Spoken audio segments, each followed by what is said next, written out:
Salut, c'est Miguel ou Andrea pour Kazoku Media. Ah bah Miguel, hein. Franchement, Coco, y a pas, non, y a pas d'autres. J'ai fait d'autres rôles, mais celui-là c'est trop quoi. J'ai eu une grosse promo dessus, c'était mon premier gros rôle. J'avais 12 ans. Je pense que c'est gravé à vie dans la mémoire. C'était intense, je pense, et j'ai pas trop d'adjectifs, c'était plus, c'était très émotionnel en fait, comme j'étais très jeune, je découvrais encore le milieu du doublage, tout ça, donc j'y allais avec toute l'innocence qu'un enfant peut avoir, surtout pour le rôle de Miguel qui est, bon, c'est triste, on faut se dire, c'est quand même un film qui est triste, qui est joyeux, on passe par plein d'émotions, donc en quelques mots je dirais, je sais pas. Ça se dit pas en quelques mots, c'est trop quelque chose qu'il faut vivre quoi. Mais... Non, c'était magnifique. Si. En fait, faut que je vous dise, moi, Donald, c'est quelqu'un que je connais depuis que je suis gamin. Et c'est un exemple de jeu pour moi. Il m'a toujours, je l'ai toujours écouté. Pas de manière admirative dans le sens où je le voyais à travers les personnages qui doublaient, donc moi je l'ai suivi à travers Spider-Man, Infamous, j'ai fait plein de trucs, Titeuf, tout ça, mais j'écoutais, comme je faisais du doublage, moi j'écoutais surtout sa manière de jouer, ses intentions, où est-ce qu'il mettait c'est toutes ses intentions par rapport au jeu, et je me suis servi de ça pour Harold, et je lui ai même envoyé un petit message quand j'ai été pris sur le rôle, parce que c'était quelque chose, quand on prend le rôle de quelqu'un qu'il a pendant 10 ans, c'est quelque chose de compliqué, et il a vécu ça aussi avec Damien Viteka qui faisait la voix de Spider-Man, donc je pense qu'il comprend le fait que voilà, je marche sur des œufs quoi, mais c'est vrai que passer après Donald, mais je suis content, je suis très heureux de pouvoir faire ça. Franchement, il y aura toujours des critiques, il y aura toujours des gens pour dire non, nous on veut Donald. D'ailleurs, dans les commentaires des bandes annonces, on peut déjà voir tous les gens qui disent non, on veut Donald et tout. Mais c'est quelque chose de normal. Je vais pas reprocher aux gens de vouloir une voix qui a bercé leur enfance. Il a fait une trilogie sur Dragon. Il y a eu des tonnes et des tonnes de dessins animés en rapport, une série, tout ça. Enfin, donc c'est normal. Et le tout, c'est de faire un bon travail derrière, parce que au-delà de ça, là, on n'est plus sur un dessin animé, c'est un rôle, donc c'est un acteur. Et c'est de faire au mieux ce que l'acteur a voulu dégager. Alors oui, je vais dire Donald évidemment, mais j'en ai aussi une autre. J'aime beaucoup Damien Ferrette. Parce que pareil, on est dans le jeu, on n'est pas sur une façon de faire du doublage. On est vraiment sur une façon de faire du jeu. C'est plus théâtral, leur jeu est plus théâtral. Damien Ferrette, Donald et par exemple Gabriel Lodoz. J'ai eu la chance de travailler avec Gabriel Lodoz sur The Hand of God, c'est un film de Paolo Sorrentino. Et pareil, ça c'est une référence pour moi en termes de jeu, et c'est tout ce qui compte, surtout aujourd'hui dans le doublage. Oh, franchement, je sais pas. J'ai pas de. Non, et pour le coup, j'aimerais. Non, pour le coup, j'aimerais pas doubler Andrew Garfield parce qu'il a des mimiques assez bizarres. C'est un acteur, non, je sais pas, qui est dans le regard et tout, parce que je l'écoute en VO aussi, et il a une façon de jouer qui est propre, et d'ailleurs, je pense que Donald a dû mettre du temps avant de trouver cet acteur parce qu'il a vraiment un truc à lui. Et doubler des gens qui sont difficilement doublables par eux-mêmes, c'est compliqué. Donc moi, j'aurais pas aimé doubler Andrew Garfield, mais tout de suite, je peux pas te dire qui j'aimerais doubler. Ça serait plus dans le dessin animé. Je pense que j'aurais aimé faire des trucs dans les, je sais pas, les Looney Tunes, ou je sais pas, des trucs comme ça. Et en tout cas, avoir un personnage, c'est ton personnage, c'est toi qui crée sa voix et tout ça, j'aimerais beaucoup faire ça. Une anecdote. Ah ouais, j'en ai une. J'ai failli mourir sur un plateau de doublage. C'est vrai, c'est pas une blague. En fait, j'étais en plateau avec deux autres comédiens et j'ai manqué de m'étouffer très gravement en fait. Et donc j'avais, en fait, il y avait des petites cacahuètes dans le doublage. C'était hyper bonne ambiance. Hein. C'était doublage un peu, c'était cool quoi. L'ambiance dans le studio, on se marrait et tout. Pourtant le film prêtait pas à ça, mais bon, c'était ça. Il y avait des cacahuètes sur un petit comptoir juste à côté de la bar, et je mangeais ces cacahuètes entre les boucles, et à un moment, bah, je m'étouffe. Je m'étouffe, et c'est Anatole Bonina qui me sauve la vie en me faisant Heimlich.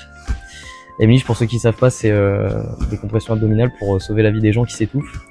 Et donc bah, il m'a sauvé la vie sur ce plateau. Voilà. Donc vraie anecdote de plateau quoi.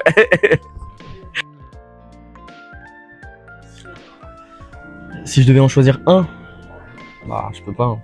Ah si peut-être.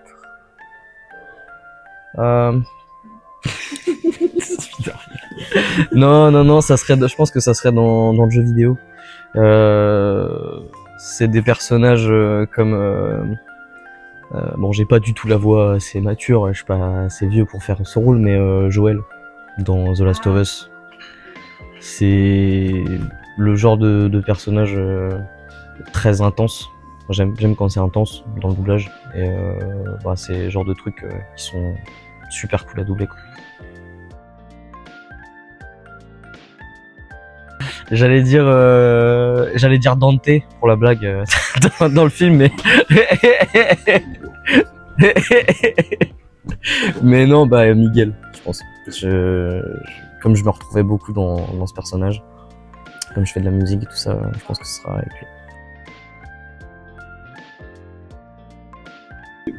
Non, je sais qu'un jour j'ai une phrase qui m'a vraiment saoulé à faire. C'est toutes les phrases un peu d'articuline assez techniques. Et je me souviens, j'avais une phrase. C'est pas complet, hein, mais ça commençait par je voudrais un truc de bol de porridge. Et j'avais galéré à dire bol de porridge. Et j'avais 12-13 ans. Et du coup, je sais pas pourquoi j'avais galéré. J'ai pris 10-15 minutes à dire juste bol de porridge. Voilà. Bah, Coco, franchement, Coco. Après, bon, Dragon, je pense que ça vient juste après, mais. Bien sûr, ouais. J'aime bien tourner. J'ai fait des courts-métrages avec des amis qui bossent dans le cinéma en indépendant, hein, donc c'était pas rémunéré, mais ouais, en fait j'aime tous les exercices de comédie. Hein. J'aime le théâtre, j'aime l'opéra, j'aime l'acting donc derrière les caméras et le doublage. Bon, le doublage c'est au-dessus, mais scène toute la vie, scène. Il y a toujours un truc, un échange avec le public. Un écran c'est pas pareil, et puis on peut pas véhiculer la même émotion. Par exemple aujourd'hui je trouve qu'il y a plus beaucoup de monde qui va voir autant de concerts qu'à l'époque, et aujourd'hui pour connaître un artiste, aller voir un concert c'est magnifique parce qu'on découvre tout son univers. Aujourd'hui on a des playlists qui ont 1000-1500 chansons qui tournent, et on a peut-être 1-2 chansons d'un artiste qu'on aime bien, et après on passe au suivant, alors qu'à l'époque on achetait les CD, donc on découvrait l'ensemble des choses, qui n'est plus possible aujourd'hui. Parce qu'il est encore possible, mais bon, c'est très rare. Je sais pas si vous avez un lecteur de CD chez vous encore, mais bon, voilà. Donc live tout le temps, parce que, donc pour prendre exemple, j'ai un ami qui détestait le métal, et je l'ai emmené à un concert, et il a adoré. Parce qu'il écoutait comme ça, et après il est venu, et il fait waouh, parce que c'est quelque chose. Donc scène, toute la vie, scène.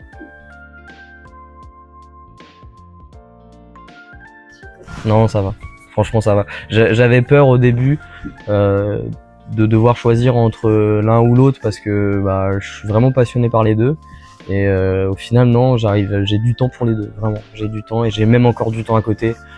Tout est question de priorité. J'arrive à concilier les deux. Bon, évidemment, je peux pas travailler autant chez les pompiers qu'un pompier professionnel, mais dès que je peux, je pose des gardes, et je les fais en fonction de mes plateaux, etc. J'ai pas de... Je sais pas. En fait, j'ai rencontré un pompier en vacances à la montagne qui m'a juste parlé du métier. Et en fait, à ce moment-là, je cherchais un truc en plus du doublage. Et donc, il m'a parlé des pompiers qui n'a rien à voir, hein, mais je sais pas, j'ai fait pourquoi pas. J'aime le sport, j'aime aider les gens, pourquoi pas voir. Donc, je me suis engagé et ça m'a plu, donc j'ai continué. Non, j'ai pas de projet en cours, bon à part du coup Dragon, sur la sortie de Dragon. Mais à part ça, non, j'ai pas d'autres projets. Ça vient, en fait, j'ai des projets, ça peut être le jour, la veille pour le lendemain en fait. Donc, mais Dragon, j'ai rien. Aujourd'hui, c'est compliqué de donner des conseils. Il y a beaucoup de gens qui donnent des conseils. Je pense qu'une grande qualité d'un comédien, c'est d'être humble.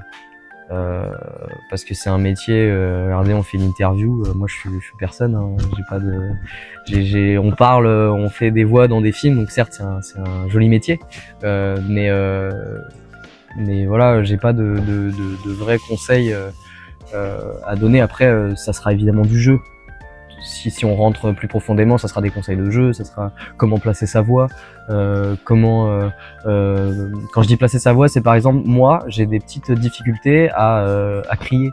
Je me casse vite la voix. Et ça, c'est des techniques. Il y a des techniques. On apprend, on travaille à placer sa voix. Donc, travailler sa technique vocale, travailler son jeu, prendre des cours de théâtre. Et ça sera déjà bien.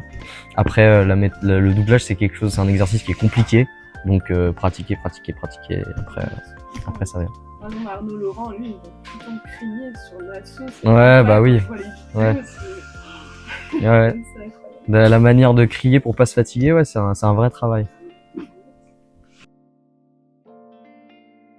sais pas, je pense que j'aime bien les loups, moi. Je sais pas, j'aime bien les loups.